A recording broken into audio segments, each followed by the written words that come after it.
শুনছিলেন শিরোনাম। এবার বিস্তারিত। আমাদের সমাজে যখন মানুষ কোনো জালসায় বা বই পুস্তকে কবরের শাস্তির কথা শুনত তখন কবরের আযাব থেকে বাঁচার চেষ্টা করত।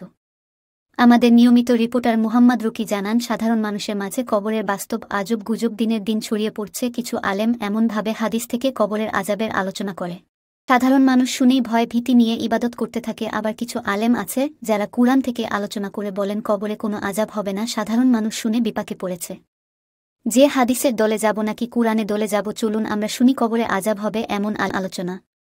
রাসূল সাল্লাল্লাহু আলাইহি ওয়াসাল্লাম বলছেন, যখন মানুষ জিজ্ঞাসার উত্তর দিতে পারবে না তখন তাকে ফেরেশতাগণ মারবেন। যে ফেরেশতা মারবেন ও চোখেও দেখে না, কোথায় মারছে কানেও শোনে না, কত জোরে মানুষটা চিৎকার করছে।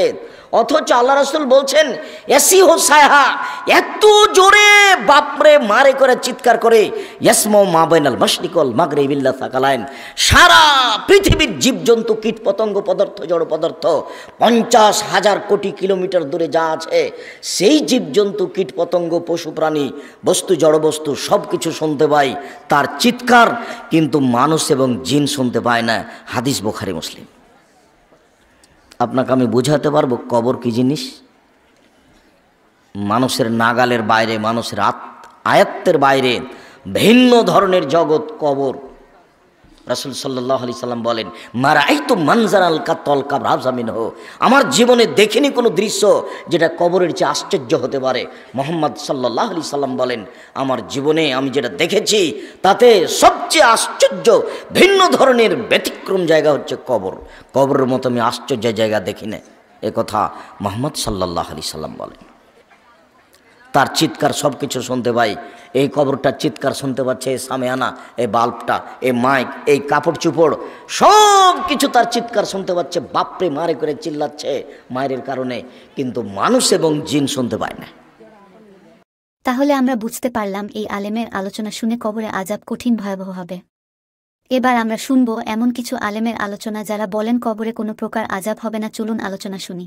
মরা লাশ নির্জীব, তো নির্জীবদের জন্য কোনোভাবে সেখানে আযাব হতেই পারে না। এই কবরের আযাব, এগুলি বাইবেল এবং বুখারী মান্যকারীদের মতবাদ। আমরা মুসলিম, এই মতবাদ আমরা মানতেই পারি না, কারণ আযাবের যে স্থান সেই স্থানটি আল্লাহ রাব্বুল আলামিন এখানে নির্ধারণ করে দিয়েছেন। সেখানে এই আযাব কোথায় এবং কবে হবে। আমরা যদি এই কোরআনের 82 নম্বর সূরা আল ইনফিতার এর আয়াত, দুটি আয়াতে যদি আমরা একটু দেখে নিই, 13 এবং 14 আর 15, এই তিনটি আয়াতে যদি এখানে দেখি, আল্লাহ বলেন ইন্নাল আবরার আলা ফি নাঈম, নেকুকার লোক তারা নিয়ামতে ঘিরে থাকবে, ওয়া ইন্নাল ফুজ্জার আলা ফি জাহিম, দুর্নীতিবাজ, দুষ্কৃতিকারী, ভ্রষ্টাচার, নৈরাজ্য সৃষ্টিকারী, এরা সবাই নেতা হকার কর্মী, এরা 8 জায়গার ভিতরে থাকবে, দোজখের ভিতরে থাকবে। ইয়াসলাউনাহা ইয়াউমাদ্দিন, ফয়সালার দিনে সেখানে এরা পৌঁছবে। কবর কোনো ফয়সালার স্থান না, সেহেতু কবরে কেউ জীবিত থাকে না। মরা লাশ এবং নির্জীব তারা কিছুই জানে না, তাই সেখানে কোনো আযাব হয় না। আযানতুকুম আলা সাওয়া, যে আমি সমানভাবে ঘোষণা করছি। তো আল্লাহর রাসূলের কথা হবে সমানভাবে সবার জন্য।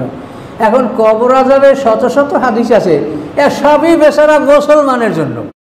হিন্দু কোথায় কবর আযাব হবে, খ্রিস্টানদের কথা হবে, ইহুদিদের কথা হবে, বৌদ্ধদের কথা হবে, এর একটা হাদিসও নেই। আসে শুনছেন কোনোদিন আলেমদের মুখে যে হিন্দুদেরকে অমুক জায়গায় তাদের কবর আযাব হবে, খ্রিস্টানদের অমুক জায়গায় হবে, ইহুদিদের অমুক জায়গায় হবে, বৌদ্ধদের অমুক জায়গায়, কি বলছে? তাহলে আল্লাহ রসুল বলেন যে আমি সমানভাবে সকলের জন্য বলি। তা আল্লাহ রসুল যদি বলেন তো সবার জন্যই তো বলবেন। তা আমাদের খালি মুসলমানদের জন্য, তাহলে এটা হলো ষড়যন্ত্র যে আমাদের শত্রু আমাদেরকে এটা ভুল ঢুকে আমাদের মধ্যে দিয়ে দিচ্ছে। শাস্তি তো আছেই, এই যে একটা আপনার বলেন শাস্তি তো আছেই, কিন্তু পর্দার আড়ালে